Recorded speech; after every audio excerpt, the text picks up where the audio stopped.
Listen, this morning we are going to take a closer look at the nominees for the 95th Annual Academy Awards.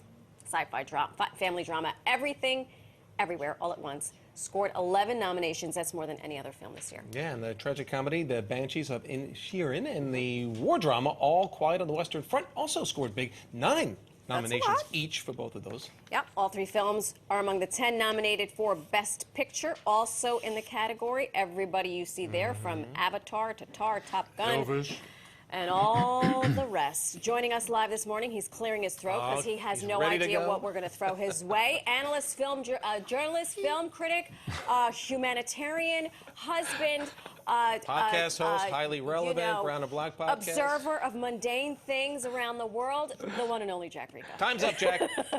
Great seeing you again. Chris, Marisol, thank you so much. How are you guys on this post-Oscar nominations day? We're better for seeing you. Were you glued to the screen? Thanks. Were you glued to the screen when those 2 fabulous people were reading the nominations?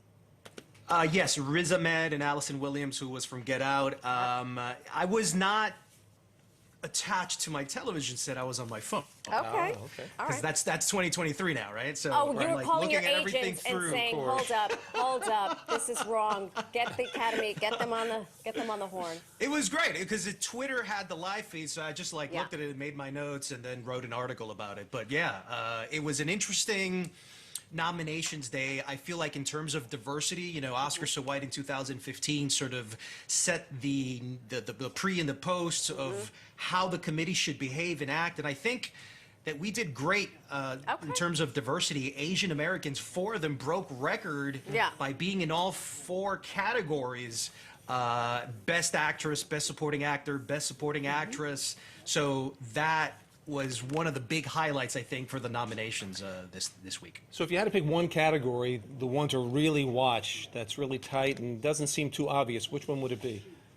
Oh, Best Actress by far. This is going to be Cate Blanchett pitted against Michelle Yeoh. And so in that, people might not want that. Hey, don't treat it like a fight. But it is a competition, guys. And so there has to be one winner and one loser. And so when I look at this, Cate Blanchett really has the pedigree here. But Michelle Yeoh is so beloved by everybody, and Tar isn't necessarily a beloved film the way Everything Everywhere at Once is a part of it. And so I think Michelle Yeoh, her gift here, and this is where she might win, that she creates emotion out of her physicality. When you watch her movies, it's really about movement. When you see Cate Blanchett, she disappears into her role. So which style of acting will win? It's going to be a great one. Jack Rico, it's like you know about this kind of stuff. Yeah, I like that. Unbelievable. I like that point he did bring up. Can we talk about, we've never met a Latino controversy that we don't like to talk about. So Ana de Armas, also nominated in the Best Actress category for Blonde.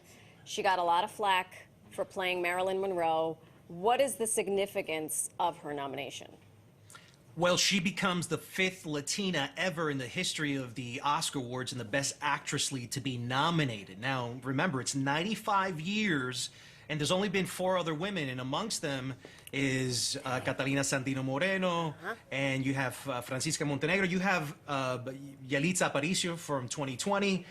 But how is it possible that Latina women takes 95 years to get 5 of them in the Best Actress category? So we're very happy about this, about the Latino community. But will she win with Cate Blanchett and Michelle Yeoh in Likely it? So not. Might not be a great year to win, but it's a great year to be sort of the newcomer, the first time, the new star of Hollywood, hopefully in the next couple of years. All right, Jack. So what were some of the nominations that actually surprised you? You said, wow, I didn't see that one coming. Anything out there like that? Top 10, Triangle of Sadness. Now, this is a movie from Sweden and Turkey, produced there, that won the best award at Cannes, the Palme d'Or. But it wasn't on anybody's top 10 list. It wasn't. It was a long shot by many. No one really knew the actors. There was no superstars. There was no movie stars. So what is this movie doing here? The thing is that the few people that did see it thought it was so great that they pushed it in, and this is what we're seeing also with Women Talking. Then you had Andrea Riseborough, the actress. Now, there's a lot of backlash happening with this because of white privilege. That's the backlash. Supposedly, Viola Davis for Woman King was supposed to be Best Actress. That's what everybody had been lining up. And the backlash is that a group of women, white women in particular in Hollywood, including Cate Blanchett, were pushing for Andrea to get to the Best Actress, and they made it. So they're saying this is all white privilege. Black women are saying, hey, you took our Viola Davis out because you decided to, quote unquote, cheat. So that's where we are right now.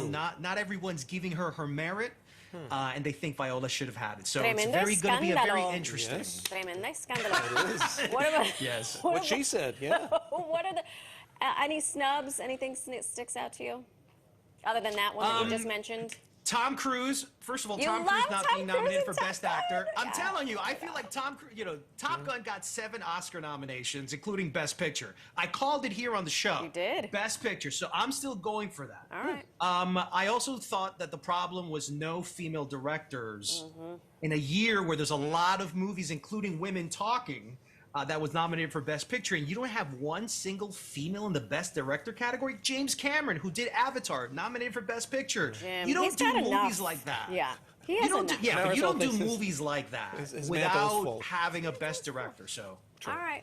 Well, we would like to invite you back the day after the Oscars. Yes. Can we have a friendly wager? You think Top Gun is going to win Best Picture? okay, I want Top Gun to win. Want. But the way everything is looking like right now, when you do the math and you just kind of like look at the way things are, it looks like Everything Everywhere All at Once is All right. going to win Best Picture.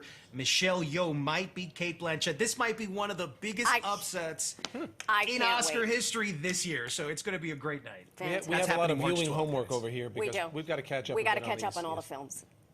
Always a pleasure. Just ask Jack. me. I'll There you make go. sure I hook you guys up. Thank you. Thanks, Jack. Always great to see you.